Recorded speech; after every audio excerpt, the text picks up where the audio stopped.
যে অনেকে ভাবে যে অন্য কারো শুক্রাণু দিয়ে দিল কিনা বা অন্য কারো ডিম্বাণু দিয়ে দিল কিনা। না, আপনার শুক্রাণু এবং আপনার ডিম্বাণু দিয়ে আপনার বাচ্চাটা আপনার কোলে আসবে। তো বাংলাদেশে এখন সম্পূর্ণভাবে স্বয়ংসম্পূর্ণভাবে সব কিছুই হচ্ছে। এই চিকিৎসাটা যদি ইন্ডিয়াতে আপনি করতে যান, খরচ আসলে অলমোস্ট 10-12 লাখ টাকা কিন্তু পেশেন্টের এমনিতে খরচ হয়ে যায়, যেটা আপনি বাংলাদেশে 3 ভাগের 1 ভাগ খরচে আপনি আমাদের এখানে করাতে পারবেন। সত্যি অর্থে একটা পেশেন্টকে যখন আমরা সাকসেস দিতে পারি, পেশেন্টের যে আনন্দটা হয়, যে অনুভূতিটা হয়, প্রতিটা পেশেন্টের যখন সাকসেসের রিপোর্টটা আমরা শুনি, একদম আমাদের প্রত্যেকের ফিল হয় যে আমাদের একটা বাচ্চার সুখবর আমরা পেয়েছি, আমাদের নিজের বোনের, আমার নিজের ভাইয়ের একটা বাচ্চার সুখবর পেয়েছি। আইভিএফের ব্যাপারটাতে যেটা হয়েছে যে বিগত 5 বছরে আইভিএফের যেই মার্কেটটা বলা যায়, বাংলাদেশে হিউজ পেশেন্ট আছে যারা আসলে প্রতি বছর ইন্ডিয়াতে চলে যাচ্ছে, ইভেন প্রতি মাসেই হয়তো একটা সময় 700-800 পেশেন্ট কিন্তু ইন্ডিয়ার দিকে চলে যেত। ইভেন যারা একটু এক্সপেন্সিভ ট্রিটমেন্ট চাচ্ছে তারা থাইল্যান্ডে যাচ্ছে, সিঙ্গাপুর, মালয়েশিয়া এসব জায়গায় যেত। তো এখন বাংলাদেশে আসলে ট্রাস্টর দিয়ে একটা ব্যাপার থাকে বাংলাদেশের ট্রিটমেন্টের প্রতি। তো ওই জায়গাটা না নোভাইভে ফার্টিলিটি থেকে আমরা এটা তৈরি করতে পেরেছি। হ্যাঁ, আমাদের নিজস্ব ল্যাব। আইভিএফের ব্যাপার থাকে, কিছু পেশেন্ট ভাবে যে আচ্ছা এখানে ডাক্তার দেখাবো, তাহলে আমার আইভিএফটা কোথায় হবে? হ্যাঁ, আইভিএফ আমার বাংলাদেশেই হবে। তো বাংলাদেশেই এখন সম্পূর্ণভাবে স্বয়ংসম্পূর্ণভাবে সব কিছুই হচ্ছে। একটা পেশেন্টের একেবারে A to Z pick up থেকে ট্রান্সফার সব কিছু বাংলাদেশে সম্ভব। আইভিএফ ট্রিটমেন্টটা আসলে একটু ব্যয়বহুল ট্রিটমেন্ট, এটা আসলে মেনে নিতে হবে। এটা একটা সময় আমরা জানতাম টেস্ট টিউব বেবি আমরা ছোটোবেলায়, আমার যতখানি মনে আছে জানতাম, খুবই এক্সপেন্সিভ ট্রিটমেন্ট। তো সেই টেস্ট টিউব বেবি ট্রিটমেন্টটারই আরও আপডেটেড ভার্সনটা হচ্ছে আইভিএফ। সো এটা আসলে একটু ব্যয়বহুল ট্রিটমেন্ট, কারণ এটার জন্য যে মেডিসিন, যে ধরনের মিডিয়াগুলো আমাদের ইউজ করতে হয়, এগুলো আমাদেরকে দেশের বাইরে থেকে ইম্পোর্ট করতে হচ্ছে। তারপরেও তুলনামূলক যেটা আসলে খুবই আশার কথা, আমি আপনাদের মাধ্যমে সাধারণ মানুষের কাছে আসলে আমি এই মেসেজটা দিতে চাই যে এখনও বাংলাদেশেই আসলে আইভিএফটা সবচেয়ে সুলভ মূল্যে মানুষ আইভিএফ করতে পারছে। কারণ আমাদের নেয়ার ধরেন 3 থেকে 3.5-এর মতো একটা প্যাকেজ থাকে, এর মধ্যে আসলে অলমোস্ট হয়ে যায় ট্রিটমেন্ট। হ্যাঁ, 3 থেকে 3.5-এর মধ্যে।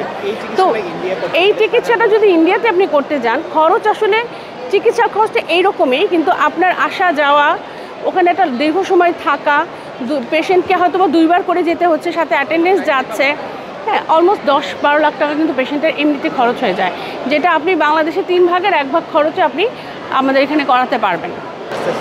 একদম সেম, আমরা একদম সেলফ আইভিএফ করি। সেলফ আইভিএফ বলতে যেটা বোঝায় যে হাজব্যান্ডের শুক্রাণু এবং ওয়াইফের ডিম্বাণু দিয়ে যে ভ্রূণটা তৈরি হবে সেটা পেশেন্টকে ট্রান্সফার করা হচ্ছে। সো আমরা প্রথম কথা আমি এটা একটু বলতে চাচ্ছি যে আমরা খুব ট্রাস্টওয়ার্দি অর্গানাইজেশন, যারা অবশ্যই 100% সেলফ আইভিএফ করি। সেলফ আইভিএফের ক্ষেত্রে সাকসেস রেটের কথা যদি নোভারটা বলেন, নোভায় 50 থেকে 55%, এমনকি কখনো 60% পর্যন্ত আমাদের সাকসেস চলে আসে।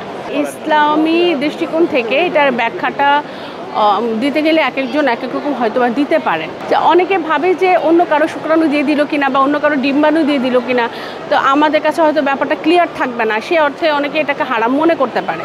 কিন্তু আমরা এইটা আমাদের পেশেন্টদের কাছে আমরা এই বিশ্বাসের জায়গাটা অর্জন করতে পেরেছি যে না, আপনার শুক্রাণু এবং আপনার ডিম্বাণু দিয়ে আপনার বাচ্চাটা আপনার কোলে আসবে। এই আস্থার জায়গাটা কিন্তু নোভাইভে ফার্টিলিটি তৈরি করতে পেরেছে। আর যখন আপনার হাজব্যান্ডের শুক্রাণু আর ওয়াইফের ডিম্বাণু দিয়ে ভ্রূণ তৈরি হচ্ছে, সেখানে আসলে হারাম হওয়ার তো আসলে কোনো কারণ দেখছি না। সো মানুষের আসলে অনেক ভয়ভীতি থাকে এটা নিয়ে, এই জন্য হয়তো হারাম মনে করে, বাট এটা আসলে সবসময় ঠিক না ব্যাপারটা। হ্যাঁ, একটা নির্দিষ্ট ট্রিটমেন্ট প্ল্যান তৈরি করে দেন যে এই ট্রিটমেন্ট প্ল্যানে গেলে আপনার সাকসেসের এমন হবে। তো সেই ট্রিটমেন্ট প্ল্যান অনুসারেই ডক্টররা ওনারা প্রসিড করেন। শুক্রাণু এবং ডিম্বাণু একীভূত করা বা ফার্টিলাইজেশন যেটা বলে, এটা আসলেই এবং জটিল, এবং সেটা খুব সাবধানতার সাথে করা লাগে।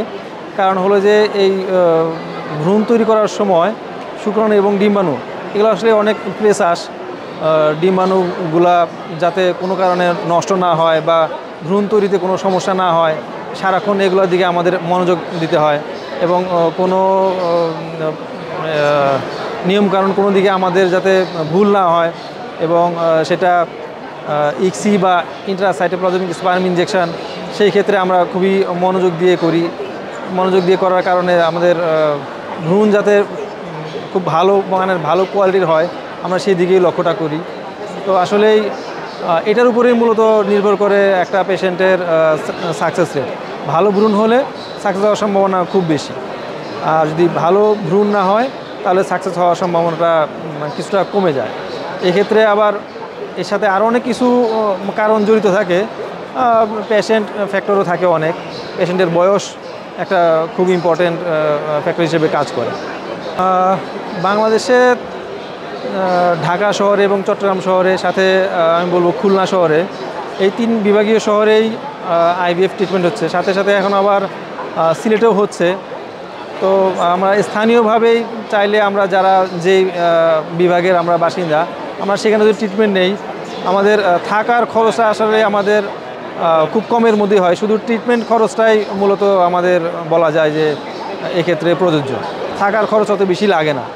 আর ইন্ডিয়াতে গিয়ে থাকার খরচ এবং খাওয়ার খরচ এবং আসা যাওয়া, ভিসা, অনেক কিছু নির্ভর করে এই খরচের ব্যাপারটাতে।